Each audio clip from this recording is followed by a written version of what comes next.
However, Goku has a will that can't be stopped. In that moment, it kicked into full gear, pushing him to break his shell. And when he returned to the fighting stage, his body had experienced the two hidden triggers, Ultra Instinct. I need my anime family, the Anifam, to watch the story of their favorite anime with headphones or speakers with bass for full effect.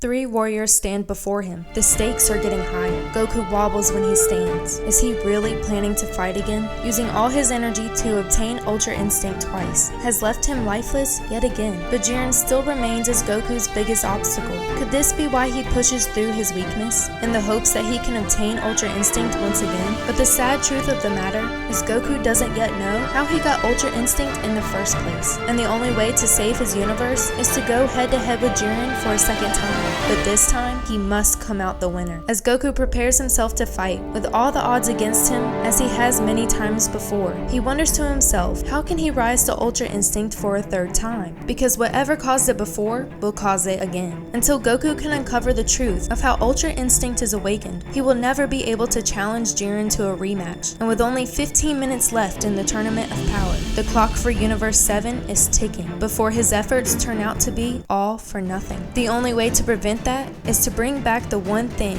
that actually has a chance at defeating Jiren. Goku must figure out Ultra Instinct's 2 triggers, but what Goku doesn't realize yet is that he already knows exactly what they are. The first trigger is nothing new to Goku. In fact, he's been dealing with it his whole life, and it hit him like a punch to the face. The day he first discovered a being that blew the power of his highest level right out of the water. The god power held within Beerus made Goku's confidence in his Super Saiyan 3 form completely disappeared. But his body was hiding something that he never would have thought could appear much later down the road. As he charged at Beerus in what seemed to him as a fun way to test out the power of a god, Goku found himself jumping back. You see, Beerus' idea of fun was quite different from Goku's. Beerus had just decided to attack Goku with something that he was sure Goku couldn't survive. When he noticed Goku retreating back the way he came, Goku couldn't understand why he had done this. He had never told himself to, but Beerus wasn't confused at all. He thought it was impressive, and the reason for this was because Beerus already knew exactly what had just happened. Goku's body had sensed such danger from Beerus that it instinctively jumped back. However, Goku still had no idea that in that moment, he had tapped into what was turning into Ultra Instinct. But what he did know was this: there were beings far stronger than him, and he must do something to catch up. Months later, Goku found himself arriving on Beerus' planet. He had come to join Vegeta in his training with Whis, and during their time there, the two Saiyans learned a valuable lesson from their new teacher.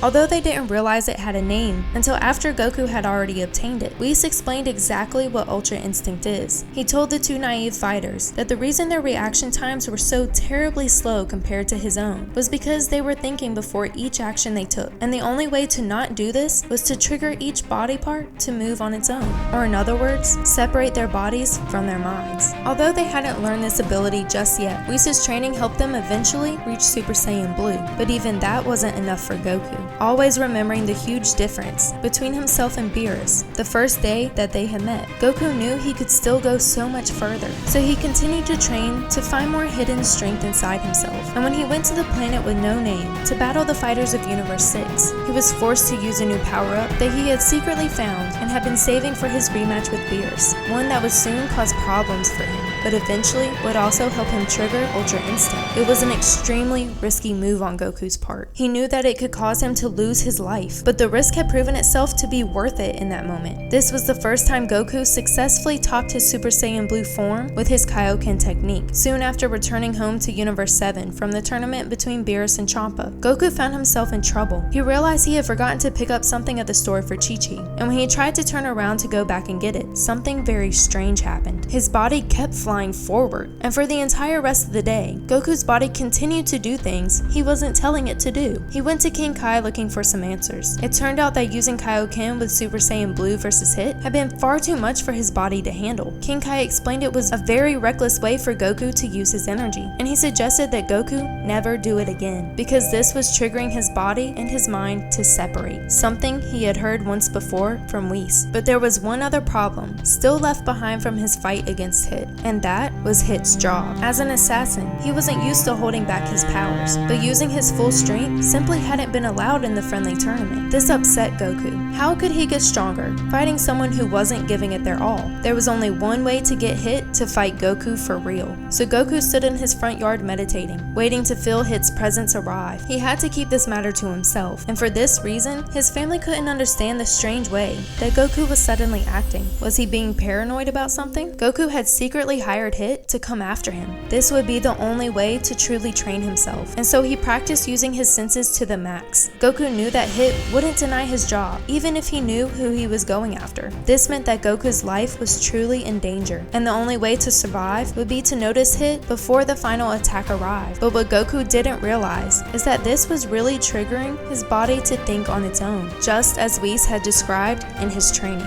Goku was fine-tuning his instincts without even realizing it. Eventually, he couldn't take it anymore. Not being able to sense Hit anywhere nearby was starting to drive Goku crazy, focusing only on the man who was coming to end his life. Goku walked into the street with a car coming at him at full speed. However, Goku hadn't trained his instincts hard enough yet to dodge. It crashed right into him, and as Bulma found her way out of her now beat-up car to find Goku standing there confused, her anger turned up a notch, but it was about to go even higher. She swung her hand at Goku, as she normally would. What wasn't normal, however, was how Goku dodged. Like the time with Beerus, Goku couldn't understand why he was moving out of the way. The difference between this time with Bulma and the time before it with Beerus proves Goku's instincts were indeed getting stronger. With Beerus, Goku's life had been in danger, but the same wasn't true for the tiny hit from Bulma's hand. Goku had taught himself the art of moving without thinking, to the point that he no longer needed his life on the line to do it. However, that didn't mean his body was yet ready to access the same advanced instincts that Whis had told him about that one day. But the time for this to happen finally arrived, as his body fell into a black hole. His energy had been completely depleted. There was nowhere else to go but down. As with Beerus, his life was at stake, but unlike back then, his life started to actually slip away. However, Goku has a will that can't be stopped. In that moment, it kicked into full gear, pushing him to break his shell.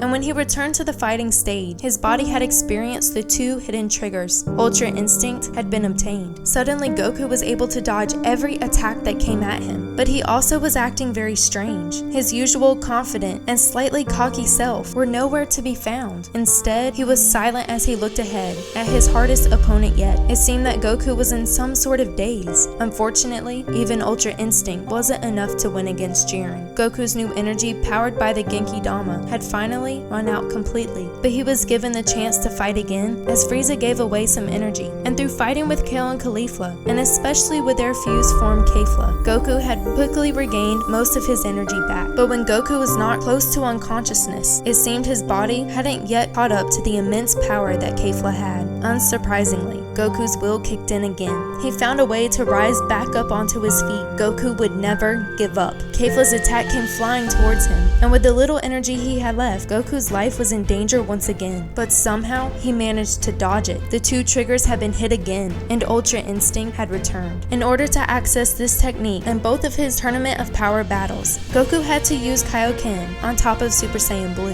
And just as King Kai had warned him, this reckless way of using his energy forced a separation between Goku's mind and body, the very meaning of what Whis had described Ultra Instinct to be. This is trigger number 1. What else had happened in both of these battles, leading to Ultra Instinct though? Trigger number 2. His life had been endangered. But just as there had been a difference between Beerus' attack and a hit from Bulma, there was another difference in the fights between Jiren and Kefla that also proved Goku's instincts had gotten even stronger. Remember that earlier, it was pointed out to you the way Goku acted the first time he obtained Ultra Instinct versus Jiren. Compare that to the way he acted when he obtained it versus Kefla. He was much more himself, talking and powering up, no longer looking like he was in a daze. His body was still thinking for itself in the same way as his first Ultra Instinct experience, but now he was able to do it with much less effort. However, even his victory of eliminating Kefla couldn't keep Goku's massive amount of energy from seeping out of him as heat, and now he's left burnt out again. When Goku realizes that he must enter a state in which his mind and body have been separated, and also that he needs to put his life back on the line, then he will be able to obtain Ultra Instinct for a third time. Then